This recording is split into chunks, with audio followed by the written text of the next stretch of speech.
대한민국 서울. 한국으로 공연을 온 영국의 한 인디밴드가 열정적으로 연습을 하다가 갑자기 안경이 바닥으로 떨어지게 되고 부러집니다.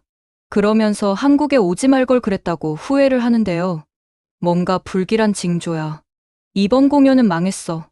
타로 점을 봤는데 한국을 가지 말라고 했단 말이야.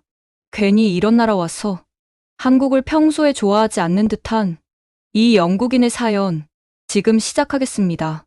비행기에서 내리자마자 상쾌한 서울의 공기가 저를 덮쳤고 뱃속에서는 설렘과 불확실성이 뒤섞인 기분이 들었습니다.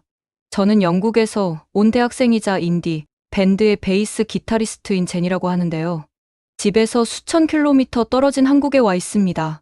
한국에 대한 제 지식은 한국 드라마의 한 장면과 K-팝 히트곡이 섞인 아주 기본적인 수준이었어요. 하지만 대학 축제에서 공연을 앞둔 저는 두려움과 기대감이 뒤섞인 채로 한국에 도착했습니다. K-팝이 유명하다고는 하지만 저는 솔직히 관심이 없었습니다. 우리 인디밴드의 자존심이라고 할까요? 하지만 돈이 없었고 요즘 영국은 불경기여서 저희의 사정은 좋지 않았습니다. 그래서 저희는 어쩔 수 없이 한국에 오게 되었습니다. 우리 밴드는 고국에서 공연을 한 적은 있지만 이렇게 멀리까지 진출한 적은 없었습니다. 한국에서 공연한다는 생각에 처음에는 설레는 마음이 들었지만 비행기가 착륙하자마자 불안감이 밀려왔습니다.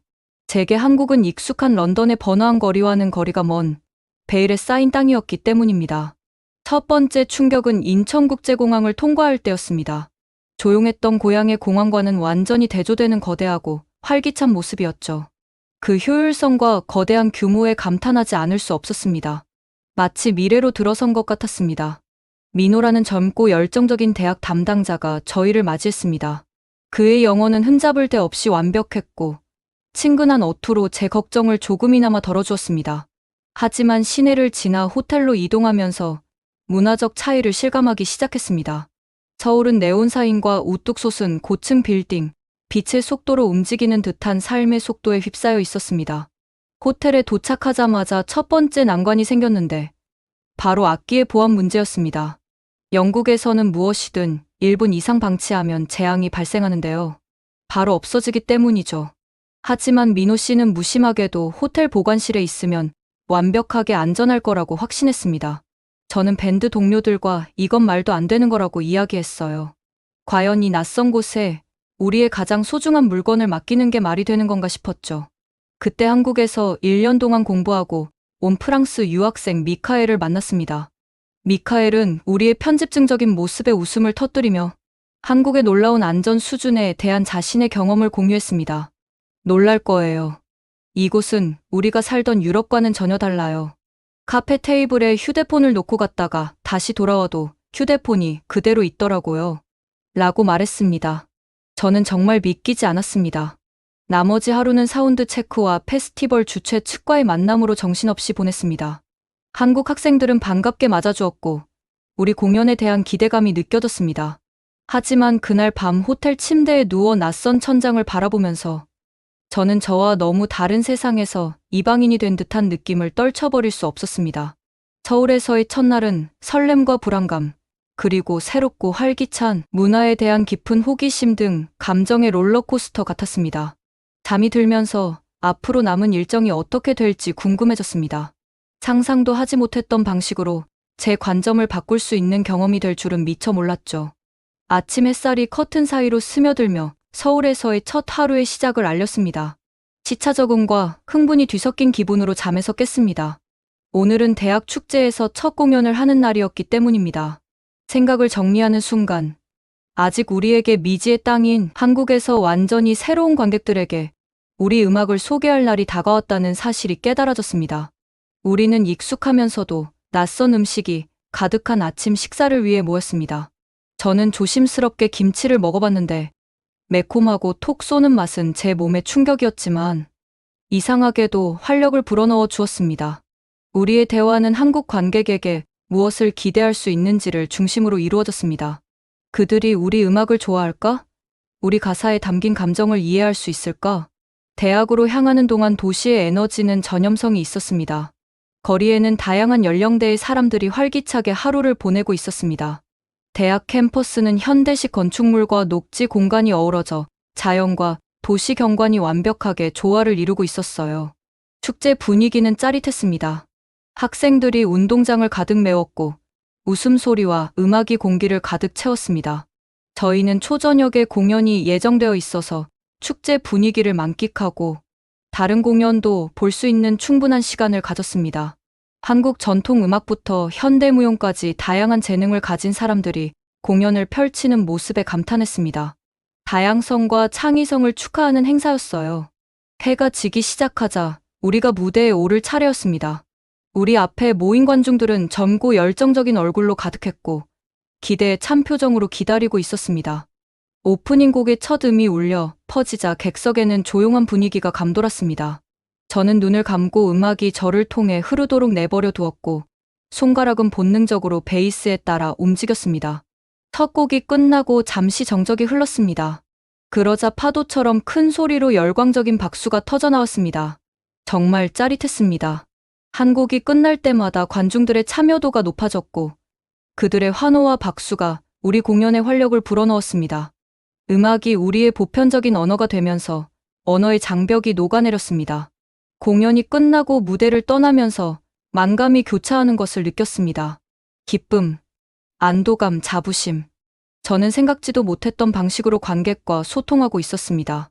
남은 저녁 시간은 축하와 새로운 팬들과의 끝없는 셀카, 압도적인 성취감으로 가득 찬 흐릿한 시간이었습니다. 호텔로 돌아와 그날을 되돌아보니 한국에 대해 처음에 가졌던 걱정이 얼마나 근거 없는 것이었는지 깨달았습니다. 사람들의 따뜻함, 새로운 경험에 대한 열정, 활기찬 문화가 저를 사로잡았습니다. 저는 이곳의 에너지, 이곳의 사람들과 사랑에 빠지기 시작했습니다.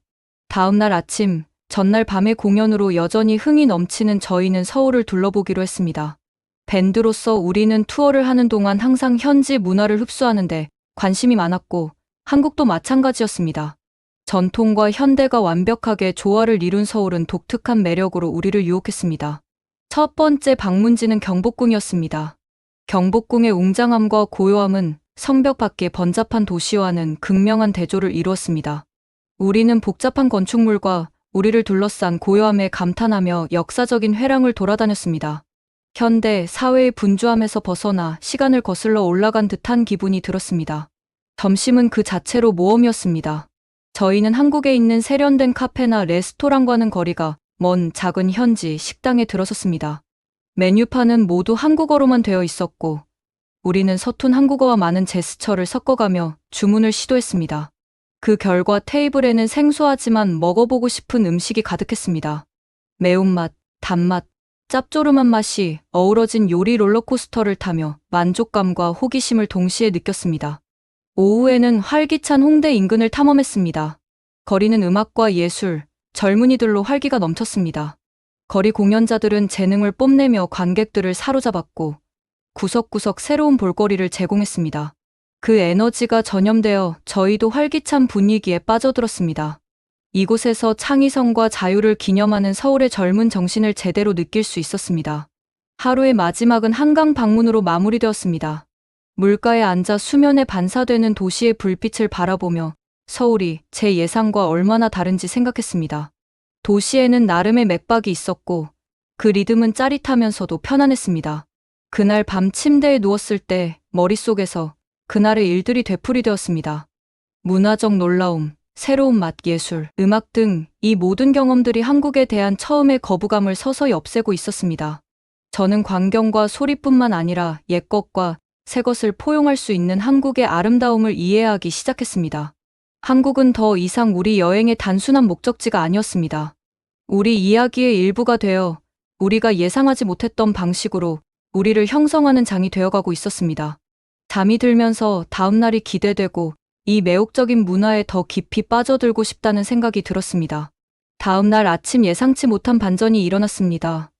호텔 로비에서 가볍게 연습을 즐기던 중 과하게 스트럼을 치는 순간 안경이 얼굴에서 날아가 바닥에 떨어졌고 저는 절망적으로 휘어진 안경테와 깨진 렌즈를 바라보게 되었습니다. 안경이 없으면 거의 앞을 볼 수 없다는 사실을 깨닫자 공황 상태에 빠졌습니다. 밴드 멤버들은 괜찮냐고 했지만 전 다가오는 공연에 어떤 영향을 미칠지 무언의 우려가 있었습니다. 저는 좌절감과 무력감이 뒤섞인 감정을 느끼며 제 서투름을 저주했죠. 그때 드러머인 테오가 근처의 안경점을 찾아보자고 제안했습니다. 저는 안 보이는 눈을 가늘게 뜨고 비틀거리며 밴드 동료들의 안내에 전적으로 의지의 길을 나섰습니다. 서울의 번잡한 거리는 마치 장애물 코스처럼 느껴졌고 그릿한 시력 때문에 한 걸음 한 걸음이 두려움으로 다가왔습니다. 결국 우리는 북적이는 카페와 한복점 사이에 자리 잡은 작은 안경점을 발견했습니다. 저는 축제에서 길을 잃은 어린아이처럼 당황하고 방향을 잃은 채 가게 안으로 들어섰습니다. 가게는 작았지만 다양한 종류의 안경테와 렌즈가 질서정연하게 진열되어 있었습니다.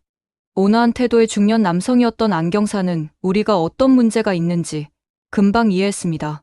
그는 제 깨진 안경을 살피며 안타까운 표정을 지었습니다. 저는 집으로 돌아가는 지루한 과정을 생각하며 긴 기다림과 무거운 청구서에 대비했습니다.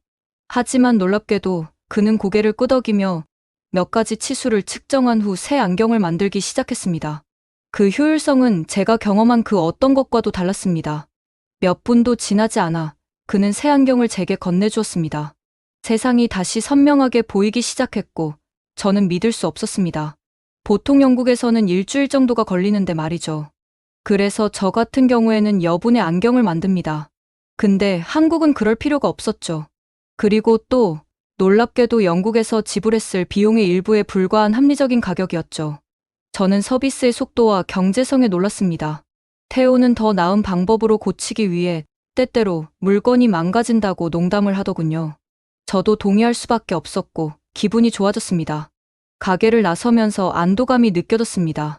다시 앞이 선명하게 보였을 뿐만 아니라 이 경험을 통해 문제를 신속하고 실용적인 해결책으로 해결하는 한국의 일상적인 삶의 효율성을 엿볼 수 있었기 때문입니다. 그날 저녁 공연을 하면서 새 안경은 예상치 못한 이 여정의 상징이 되었고 한국이 우리에게 준 놀라움과 교훈의 증거가 되었습니다. 다음 날, 전날의 놀라운 경험에 힘입어 저는 안경원으로 다시 가기로 결심했습니다. 단순하고 효율적인 서비스에서 한국의 장인 정신과 안경, 기술에 대한 호기심을 자극하는 무언가가 있었기 때문입니다. 테오와 리드 기타리스트 맥스와 함께 저는 다시 안경원으로 들어갔습니다. 이번에는 단순히 문제를 해결하기 위해서가 아니었습니다. 저는 더 많은 것을 탐구하고 이해하고 싶었습니다. 안경사 리 씨는 우리를 바로 알아보고 따뜻한 미소로 반겨주었습니다. 이 안경사는 기꺼이 자신의 지식을 공유해 주었습니다. 그는 기술 발전과 효율성과 정밀성을 중시하는 문화에 힘입어 한국의 안경 산업이 어떻게 발전해 왔는지 설명해 주었습니다. 그는 다양한 렌즈와 안경테를 보여주며 각 제품에 담긴 장인정신을 설명했습니다. 그의 이야기를 들으며 한국의 빠른 서비스, 문화가 안경과 같은 산업에까지 얼마나 뿌리 깊게 자리 잡고 있는지 실감할 수 있었습니다. 이 대표는 한국에서는 삶의 속도가 빠르기 때문에 사람들은 자신의 라이프 스타일에 발맞춘 서비스를 선호한다고 말했습니다. 그는 이러한 접근 방식이 혁신과 효율성을 추구하는 광범위한 문화적 트렌드를 반영한 것이라고 말했습니다. 호기심이 발동한 저는 세련되고 모던한 디자인부터 전통적이고 우아한 디자인까지 한국 디자인의 다양한 측면을 반영하는 다양한 안경테를 착용해 보았습니다. 스타일과 기능의 조화를 보여주는 다양한 선택지가 인상적이었습니다. 패션에 관심이 많은 맥스도 다양한 스타일을 착용해보고 포즈를 취하며 즐거워했습니다. 가장 인상 깊었던 것은 기술과 고객 관리의 조화였습니다. 이 씨는 디지털 스캐너를 사용하여 각 안경테에 완벽하게 맞는지 확인했는데 이는 제가 한국에서 익숙했던 오랜 시간 동안 수작업으로 피팅하는 것과는 전혀 다른 방식이었습니다. 매장을 나오면서 문화와 기술이 미묘하게 얽혀 있다는 것을 새삼 느꼈습니다. 한국은 화려한 네온사인과 빠르게 돌아가는 도시 생활뿐만 아니라 디테일에 대한 세심한 배려와 완벽한 공예품을 만들기 위한 헌신적인 노력도 볼 수 있었습니다.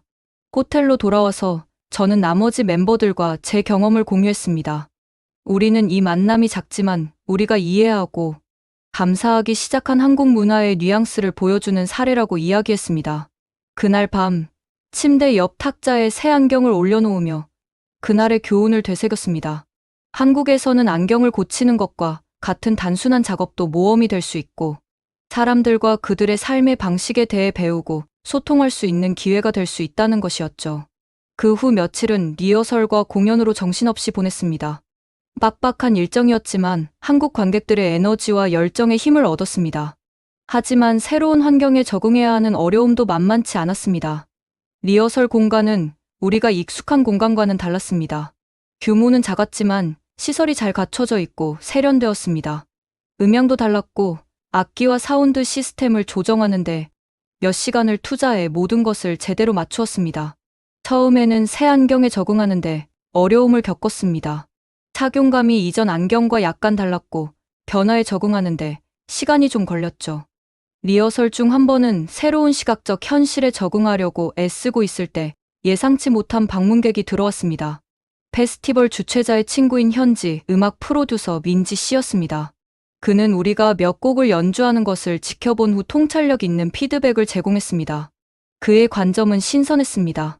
그는 한국 음악계와 트렌드, 관객의 선호도에 대해 이야기했습니다. 우리와는 다른 시장의 미묘한 차이를 이해하는 것은 우리 모두에게 배움의 경험이었습니다. 민지 씨의 방문은 전환점이 되었습니다. 우리 음악뿐만 아니라 한국 관객에게 어떤 반향을 일으켰는지 고려하는 등 다른 시각으로 공연을 바라보기 시작했죠. 현지 관객에게 더 어필할 수 있는 다이나믹 레인지를 추가하여 플레이리스트를 수정했습니다. 진짜 테스트는 다음 공연에서 이루어졌습니다. 김 씨가 제안한 내용을 반영했는데 반응은 놀라웠습니다. 관객들은 더 큰 소리로 환호하고 음악에 맞춰 춤을 추는 등 더욱 몰입하는 모습을 보였습니다. 적응을 위한 우리의 노력이 결실을 맺은 것 같아 뿌듯했습니다. 다음 날부터 더 많은 공연이 이어졌고 공연을 할 때마다 한국 관객과의 관계는 더욱 깊어졌습니다. 더 이상 단순히 음악을 연주하는 것이 아니라 점점 더 애정을 갖게 된 관객들과 우리 자신의 일부를 공유하는 것이었습니다. 한국 팬들의 에너지와 열정은 우리가 경험한 것과는 다른 독특한 무언가를 느꼈습니다. 단순히 듣기만 하는 것이 아니라 모든 음과 비트에 반응하며 적극적으로 참여했습니다. 그리고 저희 음악을 그대로 같이 부르는 거였어요. 이걸 한국에서는 떼창이라고 부른다고 하죠. 참 신기했습니다. 어느 나라에서도 이렇지는 않거든요. 공연이 끝날 때마다 감사 인사를 전하고 사인을 요청하고 우리 음악이 어떤 감동을 주었는지 공유하는 팬들로 인산인해를 이루었습니다. 그리고 그 다음날 저녁이 기억에 남습니다. 관객과 더 가깝게 소통할 수 있는 소규모 공연장에서 공연을 하고 있었는데요. 제가 느린 발라드의 첫 코드를 연주하자 관중들은 조용히 숨을 죽이고 집중해서 들었습니다. 소름이 돋는 마법 같은 순간이었죠. 노래가 진행되면서 사람들이 몸을 흔들고 일부는 눈을 감고 음악에 빠져있는 모습을 볼 수 있었습니다. 음악이 연주자인 우리뿐만 아니라 공연장에 있는 모든 사람에게 울려 퍼지는 것을 느끼는 것은 강력한 경험이었습니다. 공연이 끝난 후 한 무리의 대학생들이 우리에게 다가왔습니다. 그들은 전에는 우리 밴드에 대해 들어본 적이 없었지만 이제는 팬이 되었다고 이야기했습니다. 그들의 말은 단순한 칭찬이 아니라 우리 음악에 대한 진정한 공감의 표현이었습니다. 보편적인 언어인 음악이 문화와 언어 사이의 간극을 메울 수 있다는 사실이 놀라웠습니다. 그날 밤, 그리고 민지 씨와 늦은 밤 식당에 앉아 이야기를 나누다 보니 대화는 자연스레 우리가 방금 연주한 놀라운 관객들에 대한 이야기로 옮겨갔습니다. 우리 모두는 한국 관객들이 공연자들이 진정으로 인정받고 있다고 느끼게 하는 방식이 있다는 데 동의했습니다. 우리의 음악이 문화적, 언어적 장벽을 뛰어넘어 마음을 움직인다는 사실에 가슴이 벅찼습니다. 따뜻하고 개방적인 한국 관객들은 우리 음악을 감상하는 데 그치지 않고 투어가 끝난 후에도 오래도록 기억에 남을 추억과 경험을 선사해 주었습니다. 잠자리에 들기 전 안경을 닦으며 하루를 되돌아보니 이 여정이 음악가로서뿐만 아니라 한 인간으로서 저를 얼마나 풍요롭게 해주었는지 깨달았습니다. 관객의 힘은 정말 우리 마음에 지울 수 없는 흔적을 남겼습니다. 오늘 사연은 여기까지입니다. 한국에서 많은 걸 느끼고 갔다니 다행이군요. 오늘 사연 마음에 드셨다면 구독과 좋아요, 알람 설정 부탁드릴게요. 그럼 다음에 또 만나요.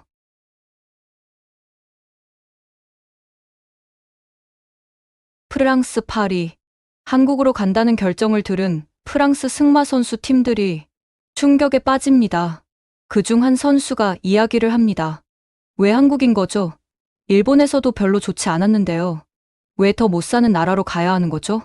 차라리 중국으로 가요, 코치님. 불만이 굉장히 많은데요. 일본에서 도대체 무슨 일이 있었길래 한국으로 가는 거를 꺼려하는 걸까요? 안녕하세요. 저는 프랑스 승마 선수인 로즈입니다. 저는 한국에 올 거는 꿈에도 생각하지 못했어요. 비행기가 인천국제공항을 향해 하강하기 시작하자 불안감과 회의감이 뒤섞여 생각이 흐려졌습니다. 과거 일본에서의 경험은 아시아, 더 나아가 한국에 대한 편협하고 편향된 시각을 형성했습니다. 일본에선 너무 힘들었어요. 음식도 맞지 않았고 정말 최악이었다고 밖에 기억이 나지 않았습니다. 저는 항상 한국을 과거의 그늘에서 벗어나지 못하고 경제적 어려움과 문화적 침체에 시달리는 나라로 상상해 왔습니다. 이러한 인식은 지나치게 형식적이고 가식적인 서비스를 경험한 일본에서의 경험으로 인해 더욱 색이 짙어져 매혹을 느끼지 못했습니다. 이런 편견 때문에 한국에 대한 기대치가 더욱 낮아졌습니다. 제 머릿속에는 서울이 도쿄보다 덜 발전하고 덜 친절한 도시라는 느낌이 들었어요. 어쩌면 동남아 도시들보다도 별로라고 생각됐을 정도였으니까요. 전 세계가 발전하는 동안 낙후된 인프라, 혼잡한 거리, 낡은 전통에 집착하는 사회를 상상했습니다. 한국의 풍부한 역사와 현대적 성취보다는 정치적 긴장과 문화적, 엔터테인먼트 BTS 같은 서구 언론의 제한적인 한국 묘사도 제가 이렇게 느끼게 만들었던 것 같습니다. 하지만 대회였고 저는 한국으로 갈 수밖에 없었어요. 도전과 문화적 오해, 그리고 서양인들이 아시아 국가에서 종종 잘못 생각하는 이국적인 분위기일 거라고 생각하고 데뷔했습니다. 하지만 저를 기다리고 있던 현실은 제 좁은 기대와는 거리가 멀었습니다. 비행기에서 내려 인천국제공항의 넓고 반짝이는 복도에 들어서는 순간 제 선입견이 무너지기 시작했습니다. 공항은 현대성과 효율성이 있었고 제가 생각했던 혼돈과는 전혀 다른 차분하고 정돈된 에너지로 윙윙거렸습니다. 넓고 깔끔한 공간은 부드럽고 포근한 빛으로 환하게 비춰졌고 어디를 둘러보아도 일상생활에 자연스럽게 녹아든 첨단 기술의 흔적을 볼 수 있었습니다. 저는 바로 최첨단 편의 시설에 놀랐습니다. 휴대폰 충전기를 무료로 사용할 수 있는 곳이 있는 거였어요. 정말 놀라웠습니다. 이번에 보조 배터리를 가지고 오지 않았기 때문에 저는 핸드폰 배터리가 없었기 때문이죠. 그리고 한국에서는 기대도 안 해서 준비도 철저하게 안 했달까요? 그래서 해외 유심칩도 그냥 될 대로 되라면서 준비하지 않았습니다. 그런데 핸드폰 배터리가 10%밖에 없었던 거예요. 생각해보니 정말 큰일 났습니다. 근데 빌려서 다행히 어느 정도 채울 수 있었답니다. 호텔까지 가지 못할 뻔했습니다. 정말로 유럽을 여행할 때에도 경험하지 못한 수준의 편리함과 선견지명을 제공했습니다. 이러한 시설들은 단순히 기능적인 측면뿐만 아니라 공공복지와 기술 발전에 깊이 투자하는 사회를 대변하는 우아함과 세심한 배려로 설계되었습니다. 공항을 돌아다니면서 복도를 장식한 예술 작품과 문화 전시물이 눈에 띄었습니다. 각 작품들은 한국의 풍부한 유산에 대한 이야기를 들려주며 옛것과 새것이 자연스럽게 어우러져 있었어요. 이곳은 역사를 존중하고 기념하는 동시에 미래를 두 팔 벌려 포용하는 장소였습니다. 한국의 전통 예술과 최첨단 건축물의 배치는 제가 새로운 시각으로 바라보기 시작한 한국에 대한 시각적 은유였습니다. 출입국 심사나 수화물 찾는 것과 같은 일상적인 공항 경험도 효율적이고 정중하게 처리되어 신선하면서도 놀라웠습니다.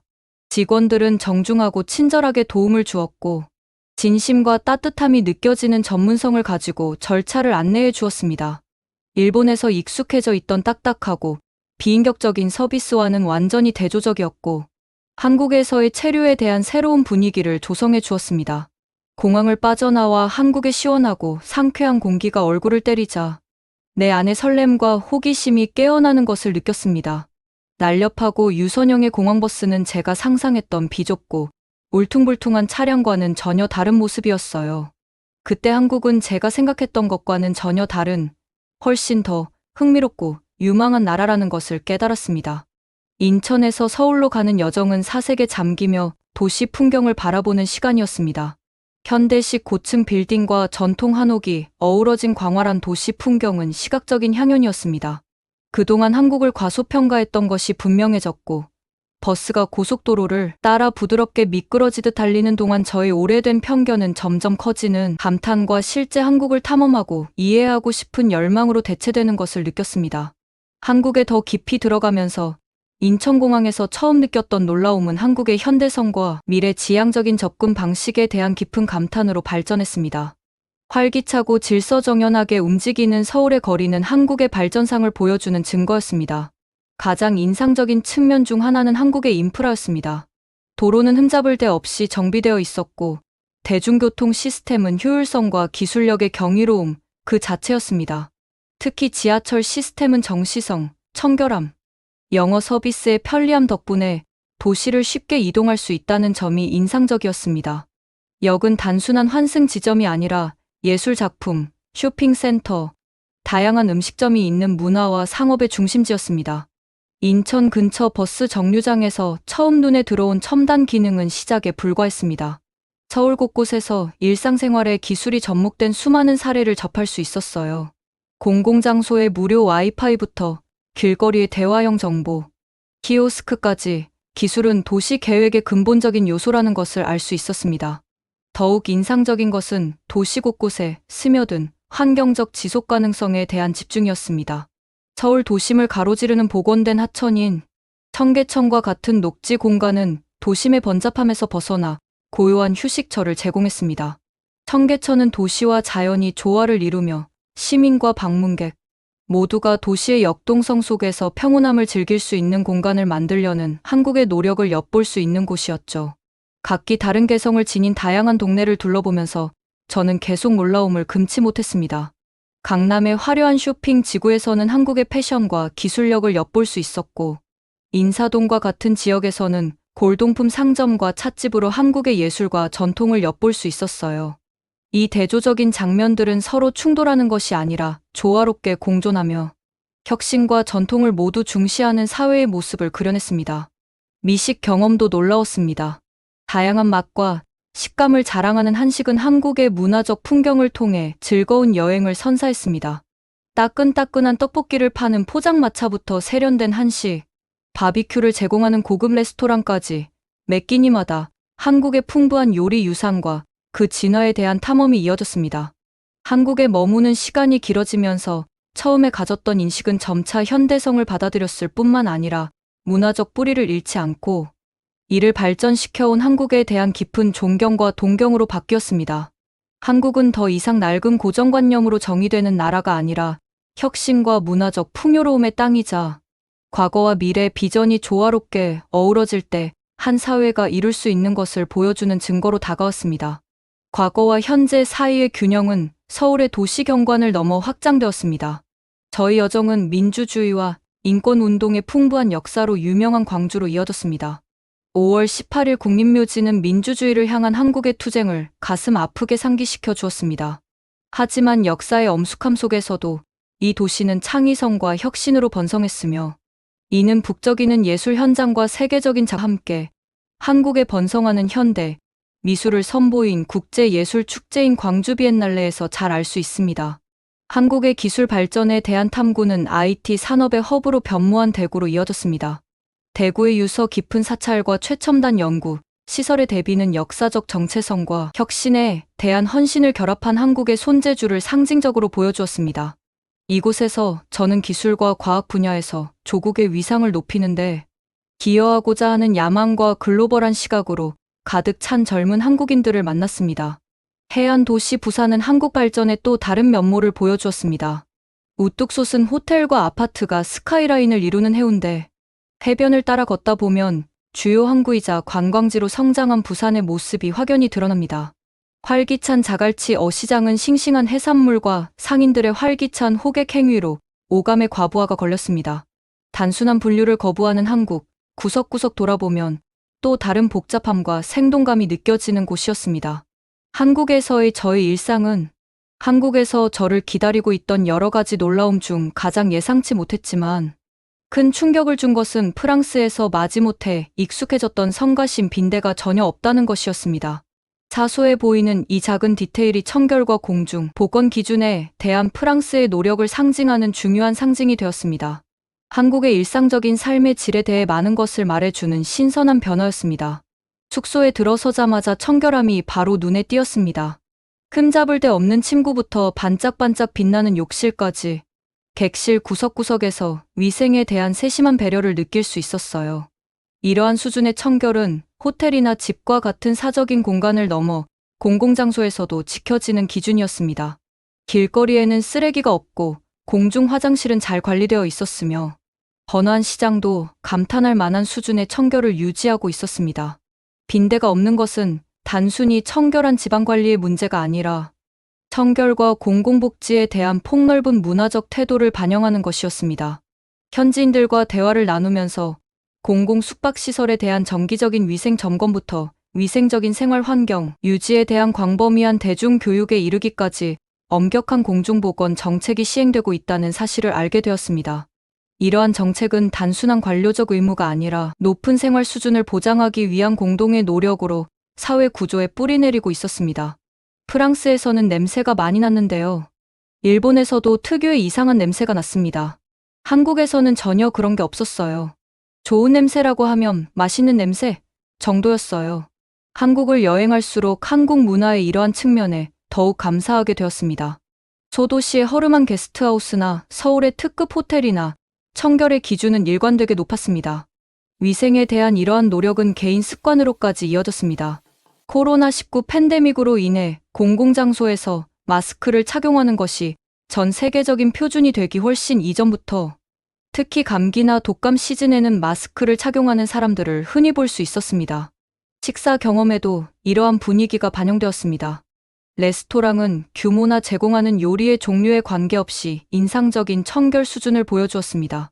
반찬을 여러 개의 작은 접시에 담아 제공하고 정기적으로 보충하는 관행은 신선도뿐만 아니라 위생에 대한 노력을 보여주었습니다.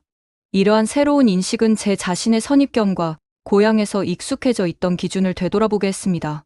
한국 문화의 미묘하면서도 심오한 측면이 저에게 깊은 공감을 불러일으켰습니다. 팀원 중 한 명이 예기치 못한 사고로 여권과 경마 장비가 파손되는 위기에 직면했을 때 한국의 효율성에 대한 저의 이해가 더욱 선명해졌습니다. 자칫 악몽이 될 뻔한 상황이 한국이 자랑하는 능률적인 효율성을 보여주는 사례로 바뀌었습니다. 이 경험은 한국의 효율성을 입증하는 계기가 되었을 뿐만 아니라 한국의 선진화된 인프라와 사회 조직을 부각시키는 계기가 되었습니다. 이 사건은 다른 나라에서는 이러한 문제를 해결하는 것이 거의 불가능한 주말에 발생했습니다. 하지만 한국은 놀라울 정도로 신속하게 상황을 처리했습니다. 먼저 사건을 신고하기 위해 지역 경찰서를 방문했는데 전문성과 친절한 태도로 응대해 주었습니다. 경찰관들은 영어에 능통하여 의사소통의 장벽이 상당히 완화되었습니다. 경찰관은 여권 발급에 필요한 서류를 신속하게 작성하고 처리할 수 있도록 절차를 안내해 주었습니다. 다음으로 손상된 경마 장비 문제를 해결했습니다. 저희는 서울의 한 지역에 위치한 주상복합 단지 중 한 곳에 있었어요. 다행히도 이 단지는 단순한 주거 공간이 아니라 소매점, 수리 서비스 등 다양한 편의시설을 갖춘 미니 생태계였습니다. 저희는 걸어서 갈 수 있는 거리에서 필요한 경마 장비를 구비하고 있을 뿐만 아니라 손상된 장비를 신속하게 수리해주는 스포츠 장비 매장을 발견했습니다. 하지만 이 경험의 진정한 하이라이트는 긴급 여권 갱신 절차였습니다. 한국의 행정 효율성이 여기서 빛을 발했습니다. 긴급한 상황에 처한 외국인을 위해 여권을 신속하게 갱신할 수 있는 서비스를 알게 되었습니다. 몇 주가 걸릴 것으로 예상했던 절차가 단 며칠 만에 완료되었습니다. 여권 발급이 신속하게 처리된 것은 효율적이고 잘 조직된 한국의 관료제 시스템을 여실히 보여주는 것이었고, 고객 서비스 중심의 효율적 운영이 인상적이었습니다. 또한 한국 도시 계획의 통합적인 성격도 분명해졌습니다. 은행, 병원, 심지어 정부 서비스와 같은 필수 서비스를 주거 단지 내 또는 가까운 곳에서 이용할 수 있어 예기치 못한 응급 상황과 관련된 시간과 스트레스를 크게 줄일 수 있었어요. 일상생활에서 편리함과 효율성을 중시하는 한국인의 성향을 실질적으로 보여주는 사례였습니다. 이 경험을 통해 한 사회의 인프라와 시스템이 일상생활에 얼마나 큰 영향을 미칠 수 있는지에 대한 새로운 시각을 갖게 되었습니다. 한국 의료 시스템과의 만남은 예기치 않게 찾아왔지만 한국의 효율성과 발전의 또 다른 측면을 엿볼 수 있는 통찰력을 제공했습니다. 이 경험은 동료 팀원인 잔느가 서울 근교에서 레크리에이션 승마 중 말에서 떨어지는 사고를 당하면서 시작되었습니다. 즉각적인 치료가 필요했던 이 사고는 제가 직접 경험하지 못했던 한국의 의료 서비스를 경험할 수 있었습니다. 잔느의 사고에 대한 대응은 신속하고 효율적이었습니다. 넘어진 직후 응급 서비스에 연락을 취했고 즉각적인 대응이 이루어졌습니다. 구급차는 제가 방문했거나 살았던 다른 어떤 나라에서도 본 적 없는 빠른 속도로 도착했습니다. 구급대원들은 신속할 뿐만 아니라 믿을 수 없을 정도로 전문적이고 친절했습니다. 구급대원들은 즉각적인 응급처치를 실시하여 잔느의 상태를 안정시킨 후 가장 가까운 병원으로 이송했습니다. 병원에 도착하자마자 저는 최첨단 시설에 놀랐습니다. 응급실은 시설이 잘 갖추어져 있었고 직원들은 의료 기술뿐만 아니라 영어 의사소통 능력도 능숙해서 불안감이 상당히 완화되었습니다. 입원부터 치료까지 모든 과정이 매끄러웠고 대기 시간도 최소화되었습니다. 잔느는 첨단 영상 검사를 포함한 철저한 검사를 받았고 모든 검사는 신속하게 진행되었습니다. 한국 의료 시스템의 효율성은 인상적인 부분만이 아니었습니다. 잔느가 받은 치료의 질도 높은 수준이었습니다.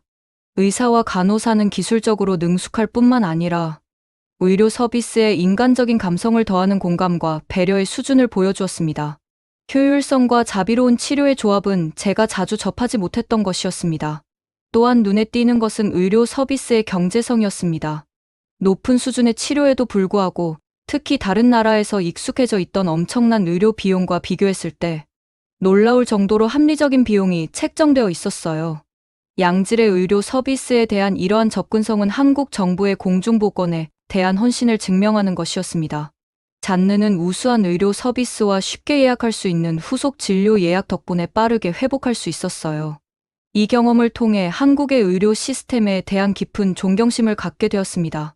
첨단 기술과 효율성뿐만 아니라 환자를 배려하는 따뜻한 마음까지 갖춘 시스템이었기 때문입니다. 한국이 국민의 건강과 복지를 최우선으로 생각하며 이 분야에 많은 투자를 해왔다는 것을 알 수 있었어요. 의료 서비스에 대한 이러한 노력은 제가 가지고 있던 기존의 오해를 불식시키며 국민과 방문객 모두의 복지를 중시하는 사회의 모습을 그려주었습니다. 오늘 사연은 여기까지입니다.